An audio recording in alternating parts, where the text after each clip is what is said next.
When we say it, we speak it. Point blank, cause believe me, we mean it. Point blank, if you watch us, you see it. Point blank, to the Lord Almighty, point blank. Alright. I wasn't born to be settled. Hallelujah. Brand new program, I take over. Hosted by Lisa and Erika. Till you make it. For the future. If you don't want watch it, we no care, disappear. We talk straight, no go round thing, we no fear. God is the protector around here. Point blank, I take over the atmosphere. When we say it, we speak it. Point blank, just believe me.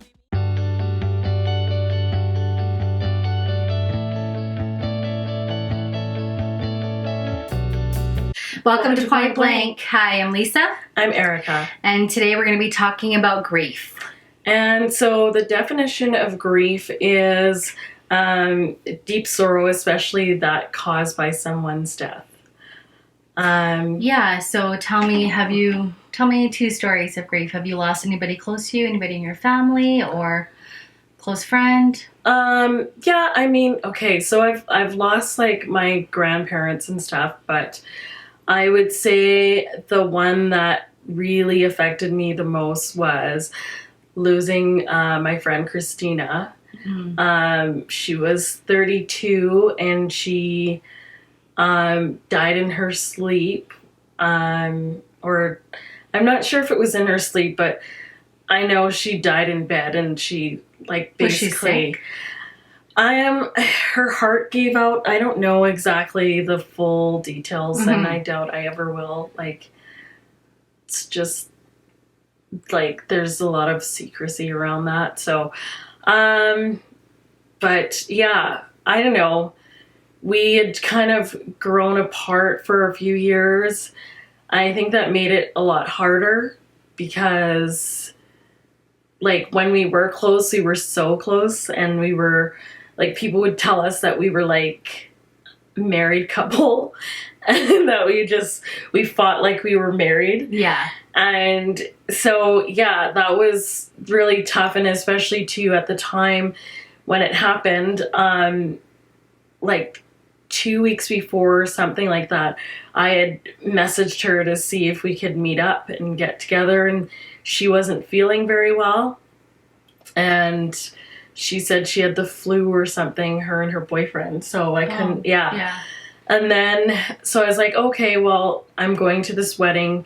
Let's meet up when I get back. Yeah. And then as soon as I landed, like, had all these messages on my phone, but like my friend had texted me and she's like, don't go on Facebook. Don't like listen to your messages. Just like wait to talk to your mom and dad. And yeah, so they picked me up and I'm like, what is going on? Like, I have all these messages on my phone. I haven't listened to anything because I was told not to. Yeah. But like, what is it? And around that time, it was like the Boston bombing. So I thought maybe it was my aunt. Yeah, right. She lives in New York. So I thought maybe she just went and traveled to Boston or something and something happened to her. Yeah. And yeah, so, you know, they were kind of hemming and hawing, and I'm like, just tell me what's going on. Like, stop leaving me hanging. Yeah. Yeah. And then they're like, Christina passed away, and I was like, no. And I just went into the car, and I was like silent for about 5 minutes while we were driving home. And then then I just like was like, what happened? Yeah. And they explained what they knew of the story. And yeah, that night I couldn't sleep at all. And then the next day was her funeral. So yeah, it all happened so quickly. And I had to like write out something to say to honor her and stuff. And I still have it at home. It was just really devastating. I mean, even now, it still hurts to think about her. But so, yeah, I mean, there was probably about a 2 to 3 year period where I didn't talk to her because just the crowd she was hanging out with, and I don't know, I just was tired of that like pub scene kind of thing. Yeah. And just the people who were part of it, like, they're all nice people, but it's just a You lot weren't of there anymore. You wanted to move on to other things instead of partying all the time. exactly. And I didn't think, I don't know, I just wasn't, I don't think it's cool to be doing hard drugs. That's just me. Like, if you want to do them, that's, I'm not here to like judge you or whatever, but it just annoyed me, I guess, more than anything, because some of these people had lost people to that lifestyle, but then kept continuing on with it. And I just realized, like, it was more of a, like, I think she was more of a people pleaser than I was at the time, and just didn't really see that the association that you have, it's like the biggest factor in influencing your life, right? Yeah. And so, yeah, I just had to step away. But, you know, now I have fond memories of her, and mostly, you know, and yeah, like I can laugh about certain things she used to do, and like her little histrionics of like throwing her, like dropping her phone and it, the screen cracks in front of Cowboys, and then she's like slams it back down. I'm like, do you really think that's gonna help it like to be better? Like, like, and I was like, get your shit together and let's get inside and have some fun and get a drink. Right. Yeah. So that's how I remember my Christina. Right. Like, I actually named my daughter, like, her middle name is Christina Marjorie, like after my mom too. So that was my way of honoring her. But yeah, it does hurt, and it never goes away, because she was like a sister to me, even though we went on different chose different paths. But you still have a lot of love for her, and like you said before as well, that it makes a little bit more sense after somebody has lived a full life. But for them to pass away when their life is just beginning is just really devastating, and it's sad. So sad. And that's why, like we were saying, every day is a gift, and every day that you open your eyes, like, you just need to be grateful and happy and be thankful that you're alive, right? Because you could be here today and gone tomorrow. You don't know. Exactly. Yeah. I don't know. Like, yeah. There's days where I cry, but those days are less and less as time goes on, and I just more laugh. If there was one thing that you could say to her right now, you know, if there was one thing that you wish you could say to her, what would it be? Well, that I love her, but also that I think, oh Lordy, I think that she didn't know, like, how good of a person she was. Thank you. I think she didn't know how good of a person she was, how many people loved her so much. And I think she just... That people wanted her around, that you guys want her around. Yeah, That exactly. If she knew how much you guys cared, that maybe she would have wanted... Or, no, because it was out of her hands, right? Right, it was out of her hands. It was out of her hands. It wasn't like she didn't take her own life. Yeah, she didn't take her own life. But no, but I think certain decisions, certain lifestyle things may probably have had a factor with why she passed away so early. So I just wish that she would have known, like, just how wonderful she was, and how, like, just how devastating her loss would be to everybody, so that she could have, I don't know, overcame some of the things that were... Some of her demons. Yeah, exactly. Yeah. And then the other story is my brother's friend, who was also my friend too, Tony.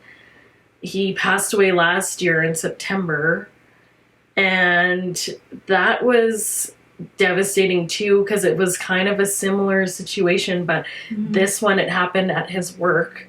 And he was found by a coworker. He had a massive heart attack at work and just died. Wow. And he was 39. Yeah. And there's nothing like seeing man cry. Yeah. Right? Right. And then because they try to act tough and hold it all in. Yeah, because we went out that night, and so my brother, his best friend, and like all of the guys in that group, and some of them I hadn't seen for a while. Yeah. And just seeing them like breaking down and like having stories about him, and then especially my brother, because he doesn't cry. Like, no, he doesn't cry. Like, I mean, I've seen him cry at funerals. That's the only time I really seen him cry. Yeah. So that was devastating because I can't do anything to help him, and like, as much as sometimes like we can get on each other's nerves, he is like my best friend. Not his first friend either who's passed away. Like, he's had a few friends who've passed away. So it's just devastating to see that, and like to know you can't do anything about it, and like the life too of Tony, that it's cut so short. Like, you're almost reaching that milestone 40, and then your life is cut short, and you're it's crazy. Gone. Yeah. And how about you? I haven't lost like anybody in my family that like I'm close to. Right. I know it's gonna only be a matter of time. But I know that when I do, like if it's my grandma or somebody, I'm just gonna be like a total mess. Like, I just don't even like to think about it or anything right now because it just makes it a little bit too real. Yeah. And like I was telling you, like even, oh no, I wasn't telling you, I was telling Irene. I was telling her that like my dad asked me to help him write his will.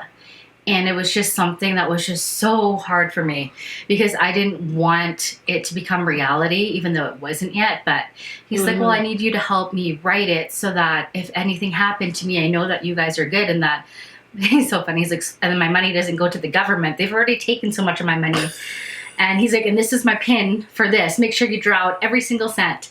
I'm like, Dad, come on. Like, so it doesn't go into probate. Yeah. Like, he's so funny that way, but like also time he just wants us to be prepared. Of course. You know, and it's like, what I would give up $1 million to have my dad live forever, you know, like there's just for sure no price tag on people that you love to be around you all the time, right? Priceless. Yeah. Priceless. Yes, I know, and I feel the same way because my mom is like, she's told me where all the documents are, and like they've recently updated everything and stuff, and it's like, why do we have to talk about this? Right. Like, and it's like, we're grown-ass women, but also, you know, we're gonna like be sobbing like babies when we lose our parents because we can't imagine our life without them. I can't imagine life without them. And I don't want to. Like, I want to be, I will always be a kid with them no matter how old I get. Exactly. You know, I will always be their princess no matter how old I am.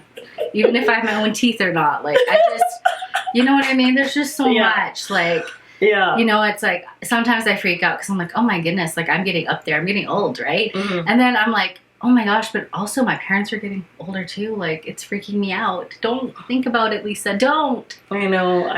We just have to cherish and really and make more memories and just take a lot of pictures. Yes. For the people who don't like to take pictures, there's a reason why. And it's not to be narcissist and post like 100 selfies of yourself in one day, but it's just to capture the memories and your loved ones and just that moment in time that if you're going through a hard time and they're no longer there, that you can look back or that you can pass it from generation to generation down, you know, to see like where you come from. Right? Exactly. Yeah, for sure. So yes, I have lost 2 really good friends in high school. The one I'm going to talk about is my best friend, Crystal. She was 15 and we were talking on the phone the night before she passed away. So we were talking about, we were on the same cheerleading squad and she moved from out east, so she was a new girl. But when she joined the cheerleading squad, we just clicked right away and we became best friends and inseparable. And of course, back then, we always talked on the phone for hours, right? Yeah. On the cordless phone. And so we talked the night before and she said that she was going up to the city with her auntie, uncle, her mom, and her sister to get her license. And we were obsessed with Backstreet Boys, so she said that as soon as they had a concert, we would go up together and just experience all of that. And then the next day, I didn't see her at school, but I didn't really think anything of it. I just thought maybe they decided to stay an extra few days.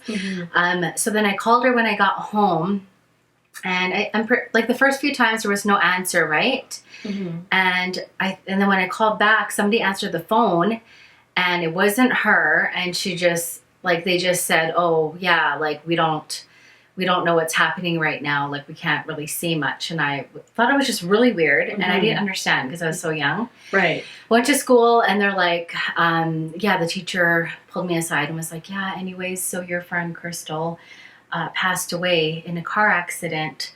A semi hit their vehicle, and everybody died instantly. So a semi killed her and her sister, her mom, and her auntie and uncle." So I remember at that moment, I was just so heartbroken. I cried and I couldn't even because they had a counselor at the school. And we would, all of us who were really good friends with her would be in the counseling room that they had for us. And we just talked about all the good things, the memories. We just couldn't even believe that it happened. And we couldn't really grasp the idea. We were so young, how someone could lose their life and when their life was just beginning. And it was really tough. It was tough for me to sit in class that I had with her and just focus. There was just so many times I just sat there and I would just start crying, and I would just be so upset, and I just, it's been really tough. I haven't really thought about it actually in so long. Oh my goodness. You're right. Yeah. I know. Yeah. Wow. Isn't it overwhelming? It's been so long. It's been so long. And it feels like it's yesterday when we're talking about it. It's been over 20 years. And how tough it was just to sit in class that I had with her and just think about, how she had her whole life ahead of her and how it was just wiped out just like that. And I think that's when, I just start to realize how precious life is and just have to really appreciate everything. I didn't go to her funeral because it was out east, because that's where she was from. And, I think it was just something that I kind of just buried away. I mean, I understood what death was, but I didn't really understand the full concept of it and where your soul would go afterwards and all that stuff. Right. Because I was so young. We were just thinking about, the next silly things, right? Crushes. Boy bands and crushes. Yeah. It's just crazy. I mean, I remember just in that moment, how I felt and how heartbroken I was for just, the future that she had ahead of her and that it was just taken away. And then I lost another good friend. We kind of drifted apart by the time she passed away. I think we were seniors in grade 12. And she was coming home from work, and same thing, she was driving on the highway and got hit by a semi. So I remember that I didn't go to her funeral because I didn't want to see her body.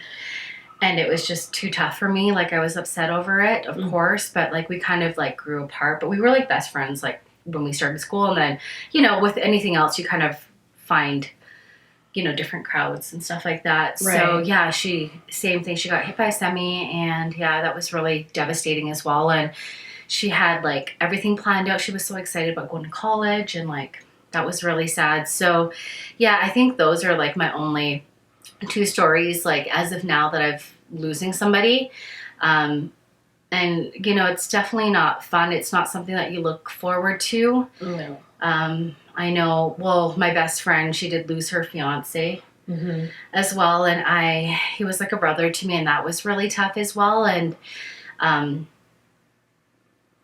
was there with her every step of the way. We went to his funeral together, and after his funeral, they played that video of their life. We were actually in my room, and I had this TV, and there was this huge candle that I put on top of it. And the TV was one of the really big Samsung ones, not the flat screen that they have out now. And that candle, it would never fall. It wouldn't just fall to the ground because the surface of the TV was so wide, right? Right. So we were watching his video, and we just had a glass of wine each, and we were just kind of like reminiscing and crying, just like, you know, thinking about him. And then at the end of the video, the candle fell down. Yeah. And we were both like, what? Like, why did it fall? And we were saying in that moment, we're like, you know what? Like, if that's you again, like, we're going to put this candle back up. And then if it falls back down, then we know that it's you. Right. And then my best friend was like, well, because I know it's you, and I know that you could be an ass, that you're not, you know, that it's not going to fall again. Yeah. So we put it back up, watched it again, and it fell down again. So, like, that was confirmation that, like, his spirit was there. Yeah. And I know, like, a week or two afterwards as well, like, at the time, me and my best friend, we were roommates, and she was standing right, like, the door, there was a door, she was standing in front of it, the door was halfway open, and she went to show me something on her side, and then, so she kind of turned, so she kind of could see the door as well, right. And I was sitting on the bed, and she was in front of me, the door was there, and then we saw, like, you know, when somebody walks by your door, yeah, and it's like a shadow. Yeah. So that's what we saw. We saw like a flash of white light, like somebody walked by her door. Yeah. And then she kind of jumped. I jumped. She shut the door. She's like, did you see that? And I was like, yeah, dude. Well, obviously you saw that. Yeah. And I know, like, we ended up finding out from, like, somebody who is, like, a medium, that, like, he was there, and that if it's like a white or a blue light, that it's a good spirit or energy. Right. And if it's black or red, then you better run as fast as you can and get some holy water. Ooh. So yeah, I mean, those are really tough, like, tough days, and I give her props for handling it. Her life is really good now. But just, yeah, I mean, to lose somebody that you want to spend the rest of your life with, and it's crazy, right? It is. It's insane. Yeah, so I mean, there's different ways to deal with grief. You can go to a counselor, you can talk to friends, you can express it through, like, if you're an artist and you paint or write songs. I mean, these are, you know, the things that you go through in your life. You can turn that pain into something. And it's I mean, it's just part of life, unfortunately. Something that you have no control over. Yeah, you're gonna lose someone in your life, and eventually, well, we're all gonna lose ourselves. So I mean, it's a hard thing to accept and to come to terms with, but yeah, like, if you use those things, journaling, diary, singing, listening to music, like, and I think you were gonna say too about how, so you're channeling that grief into creativity, and sometimes through that loss, turning the negative into a positive by just... Right. And the best things can come from it. Like, you could make something so glorious from that unfortunate event, right? Yes, exactly. So there's different ways to deal with grief. Obviously, do not hurt yourself or others. Right. That's when you do need to call 911 or somebody who can help you right away with that. For anybody who's lost a loved ones, whether it's due to COVID or some sort of illness or tragic, we just send you lots of love and prayers. Prayers, yeah. Exactly. Just remember that we may not understand it in the moment, and we may never understand it, but God always has a plan. Everything, and not everything is good. Yes, everything that is bad is used for good, and it's not always God that takes good people away, but God has them protected. Like, He, you know, takes care of everybody. Exactly. At the end. So yeah. Anyways, thank you so much for watching. We hope that